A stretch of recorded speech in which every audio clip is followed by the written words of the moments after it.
Dear students, very short answer questions means what? Very precise answer questions. Please remember that in the very short answer questions, we should not give unnecessary elaboration, right? Even if you give lot of elaboration, lot of explanation, but if the required point is not there, you cannot score the full marks of that very short answer questions. So the simple technique that I am suggesting is be precise, be exact in your answer.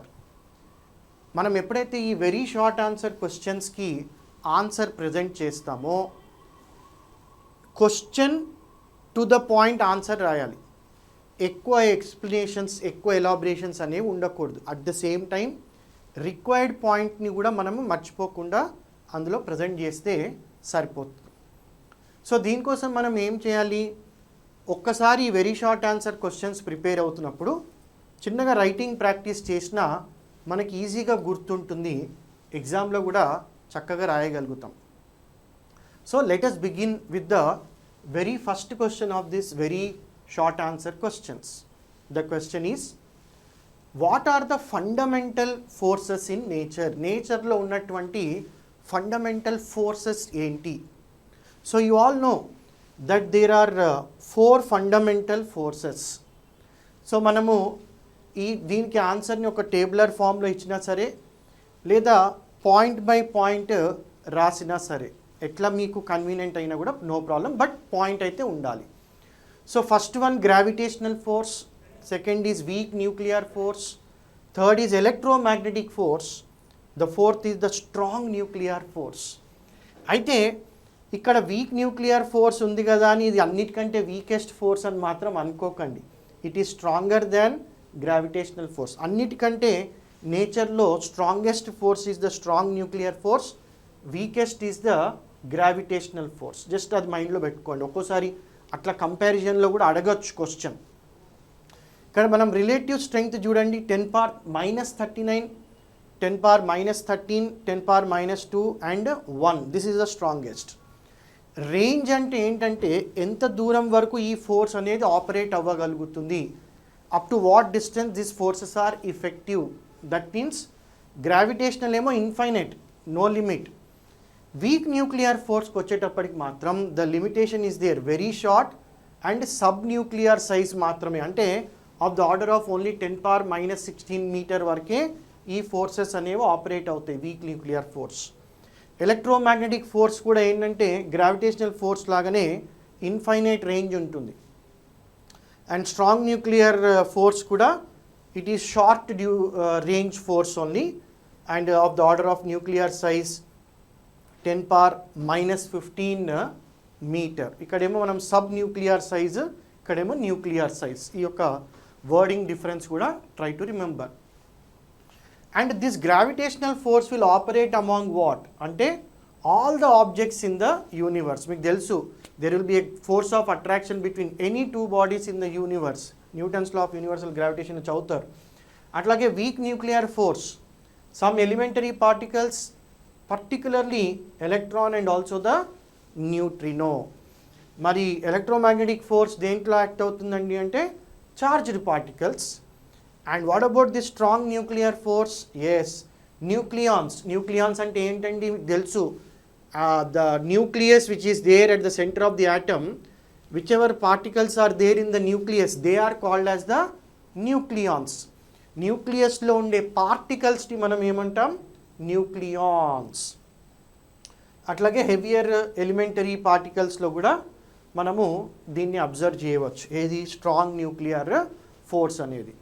So ఈ విధంగా మీరు force, దాని relative strength, range, it operates among what అనేది కనుక బ్రీఫ్గా రాసేసారంటే perfect answer రాసినట్టే ఈ type of క్వశ్చన్కి. ఓకేనండి. The second question in the VSAQ is, what is the contribution of S. Chandrasekhar to physics? Subramaniam Chandrasekhar. So he was awarded many medals Indian government honored him with Padma Vibhushan, the second highest civilian award, Bharat Ratna tarvata. At the same time, he also won the Nobel Prize in Physics. So in a contribution ఏంటంటే he explained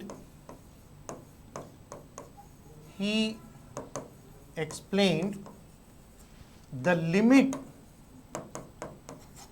of mass of white dwarf to be stable. ఈయన ఆనర్లోనే ఆ limit అనే దానికి ఒక value ఇచ్చారండి. దాన్నే మనము Chandrasekhar limit అని కూడా అంటాం. చంద్రశేఖర్ లిమిట్ వాల్యూ ఏంటంది? Nearly 1.4 times the mass of our sun. అంటే ఇప్పుడు చూడండి, సన్ ఈజ్ ఏ స్టార్ కదండి. మన సోలార్ సిస్టంలో ఉన్న సన్ కూడా ఒక స్టారే. అట్లాంటివి ఎన్నో ఉన్నాయి. అయితే ఈయన ఏం ఎక్స్ప్లెయిన్ చేశారంటే, ఏదైతే సన్లో ఉన్నటువంటి ఫ్యూల్ అయిపోయింది అనుకోండి, అది నెక్స్ట్ స్టేజ్కి వెళ్తుంది. ఓకే, నెక్స్ట్ స్టేజ్కి వెళ్ళినప్పుడు వైట్ డ్వార్ఫ్ స్టేజ్లోనే అది కనుక స్టేబుల్గా ఉండాలి అంటే it's mass must be at the maximum 1.4 times the mass of our sun. అంతకంటే తక్కువ నో ప్రాబ్లం, స్టేబుల్గానే ఉంటుంది అది వైట్ డ్వార్ఫ్ లాగా.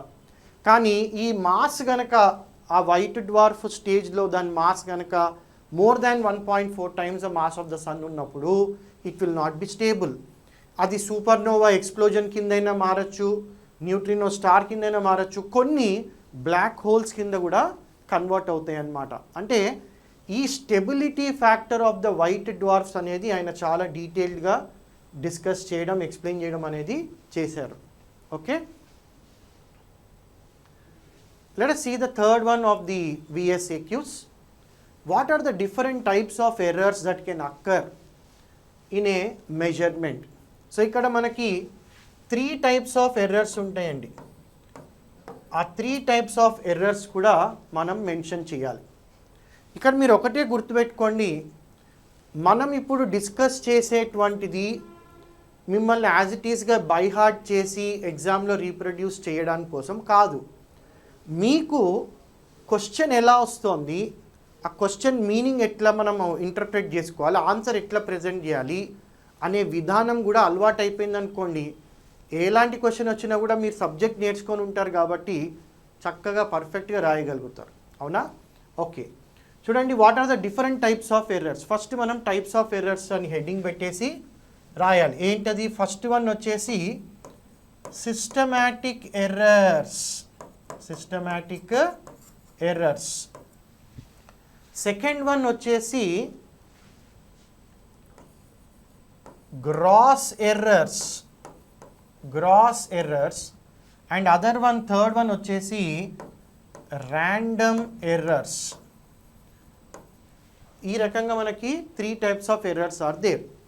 సో ఇందులో మీరు కనుక ఏదన్నా పాయింట్ ఇంక్లూడ్ చేయదలుచుకుంటే కూడా చేయండి, కానీ 3 మాత్రం మిస్ అవ్వకండి. సిస్టమాటిక్ ఎర్రర్స్ దేని మూలంగా వస్తాయి?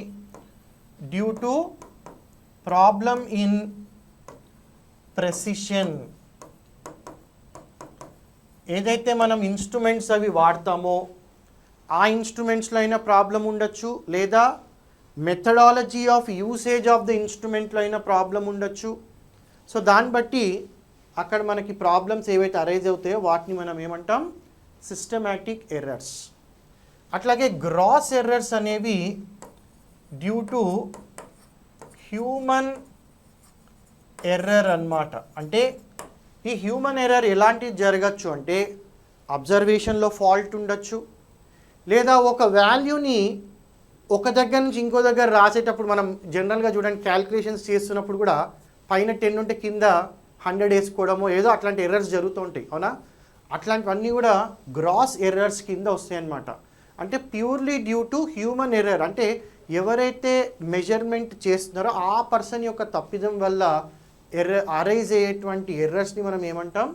Gross errors. Next one are the random errors. ఈ ర్యాండమ్ ఎర్రర్స్ ఏంటంటే, no particular reason no particular reason, కానీ రకరకాల కారణాలు ఉండొచ్చు.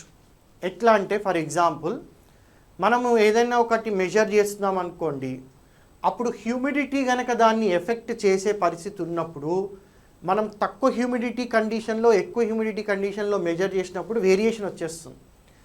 అది ర్యాండమ్ ఎర్రర్ కిందనే వస్తుంది, రైట్? అంటే మన కంట్రోల్లో లేకుండా జరిగేటువంటి errors due to environmental factors, due to situational factors, what ever it may be the case, అవన్నీ కూడా they will come under the category of what? Random errors. Let us see the fourth one of the VSAQ now. Distinguish between fundamental units and derived units. So మనకి ఇప్పుడు 2 types of units గురించి మాట్లాడుతున్నారు. ఏంటండి? ఒకటి fundamental units. So what are these fundamental units? The units in which the fundamental physical quantities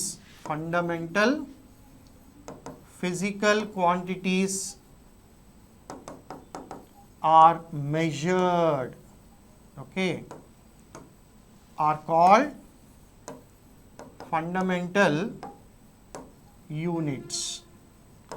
example చెప్పగలరా అండి? మనకి SI system తీసుకోండి, 7 ఫండమెంటల్ క్వాంటిటీస్ ఉన్నాయి, వాటి యూనిట్స్ అన్నీ కూడా ఫండమెంటల్ యూనిట్సే అవుతాయి.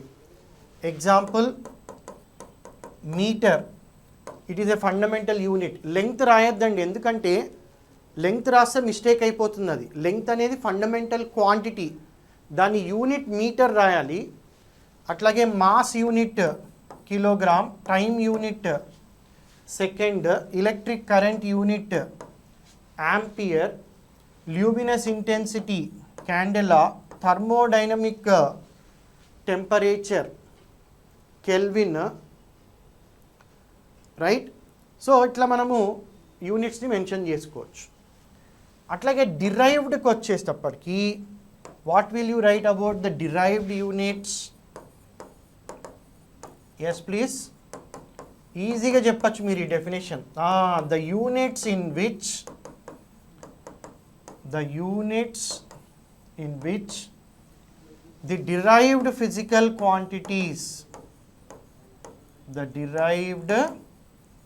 physical quantities are measured, okay nandi, are called derived units. ఇప్పుడు మనకి డిరైవ్డ్ ఫిజికల్ క్వాంటిటీస్ అంటే ఏంటి?